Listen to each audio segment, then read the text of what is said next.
Good morning, everyone. Welcome, Jim. Morning, Father. Here we are today. We are together at the same place. We've seen us doing it from here, from the sacristy, but today we have a little ones, actually. That's what I was going to say. Coming to the church, for their yearly preparation for the Eucharist that they will start to celebrate with the whole community. And that's why we are here after the Mass to do the video and then to have our little ones to come and bring them closer, not so much as to the building of the church, but to bring them around and see from the other side, from the priestly perspective, how things look like in the sacristies, like we are here in the minister's sacristy, or on the other side where the priests are getting ready and they have everything, to prepare for the Mass. So why I'm talking about it is But simply, it's perfect. I know why you're talking about Yeah. it, because today's gospel has a reference to Jesus and bringing a child into his midst. So there, that's why the Holy Yeah. Spirit said, talk about why we're here in the children. yeah, So, and we haven't been talking about that. It just popped into my head That's right right. now when I started to talk. But anyway, you see, the There we Holy go. Spirit always talks in the back of my head. So, well, that's a good thing. I'm trying to listen. But anyway, welcome again to our Sunday prep. And as you mentioned, our gospel for this weekend speaks about the children. But what really struck me or like got my attention was that one sentence, and this is the sentence: what were you arguing about on the way? And I thought about it myself, and how many times I myself am arguing about the teaching, about the faith, and I see the question not only like going for a walk and think about many things, reflecting upon them, but what really struck me with that sentence is arguing on the way, seeing it as the lifetime way, as a journey of life, as a journey of faith. And by arguing, well, we are preparing ourselves from the little ones, from the very moment when we start to see things, discovering them.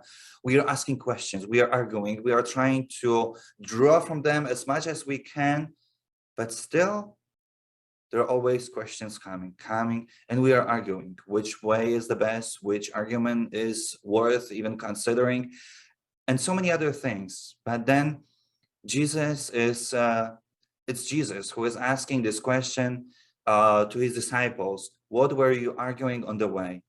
And by directing this question to them, their answer is that they were talking who is the greatest, who is the greatest among them in the eyes of Jesus, in the eyes of their preparation maybe, who has more that can even give back more, or who is just a little and is still in the need of reflecting more and grabbing it even more, or focus more, or listen more carefully what Jesus says and what he is doing.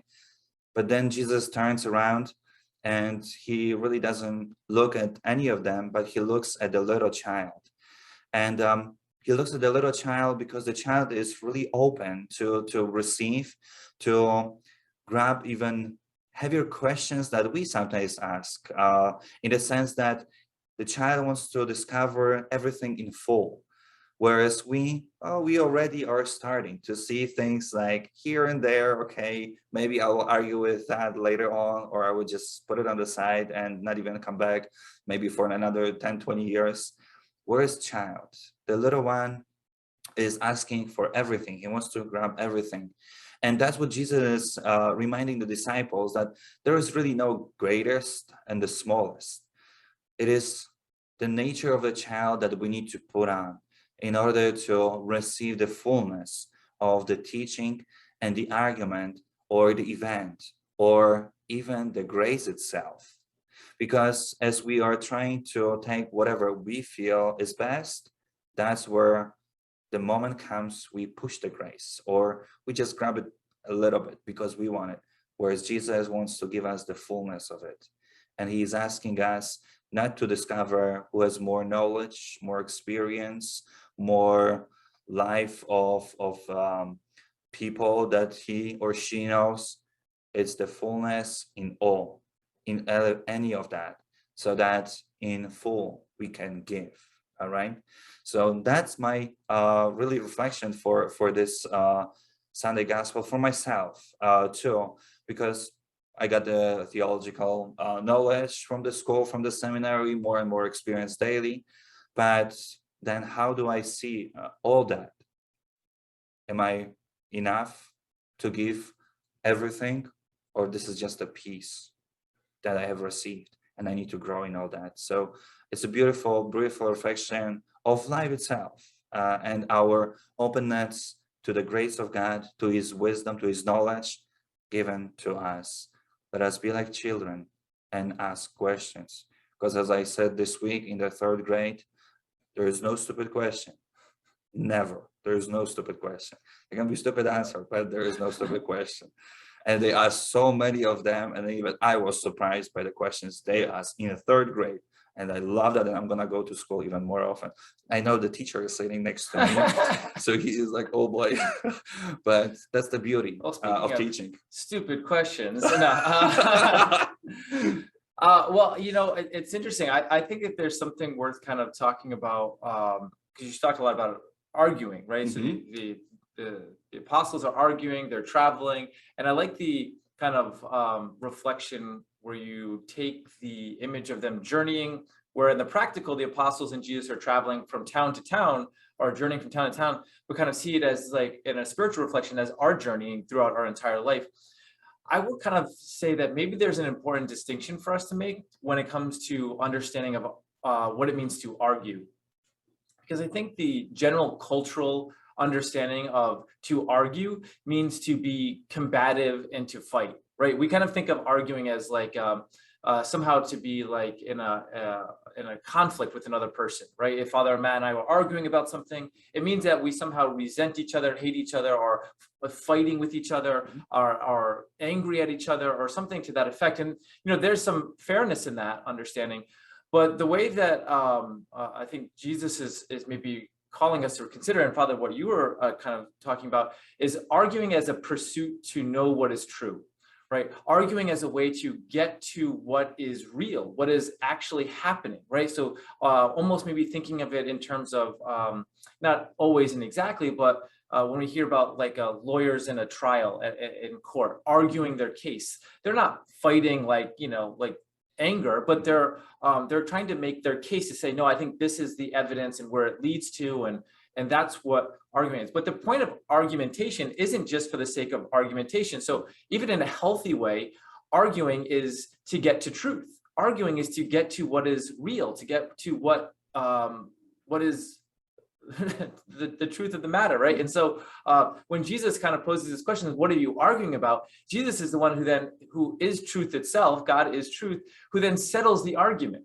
right? So whatever it was that they were arguing about, that they were searching, they were pursuing for truth, Jesus is the one who provides the answer. It's not them and their kind of attempts. Just like in our lives, it's not our attempts who are going to try to be creative or try to figure things out. We can argue within our own interior life, or we can argue with each other in a healthy way. But ultimately, it's not me and my skills or Father Matt and his skills, but it's the Lord who's going to open our minds and our hearts to know what is real, to know what is true. And it's beautiful how Jesus brings into this argument with the apostles a small child, brings a small child in there. And Father, I loved how you kind of talked about the openness of a child, right? There's something very beautiful and simple about a child where their ability to receive what is true without a lot of resistance, right? Children will question, surely, and they'll ask really great questions, but they'll receive the truth with a kind of trusting, faithful heart. If you go to any small child, a 4-year-old, a 7-year-old, whatever it is, that kind of like that purity, that innocence, and you say, no, this is what we're doing. This is the plan. This is the truth of the matter.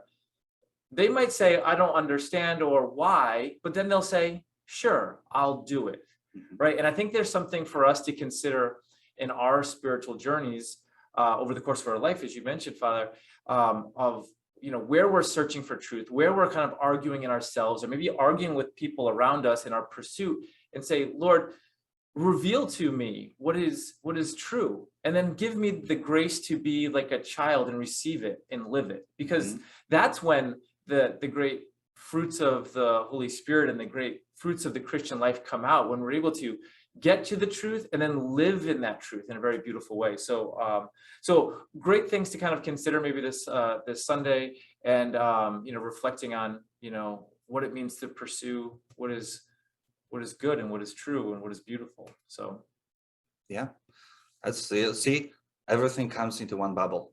Everything is like, and the arguing, it's different way. And as you said, we are to come into one person, and that person is Jesus Christ.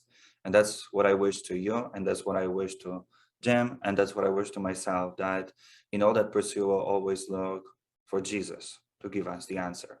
Have a blessed Sunday. Thank you for watching us. And well, I hope I will see you over the weekend. God bless you. bye, everybody.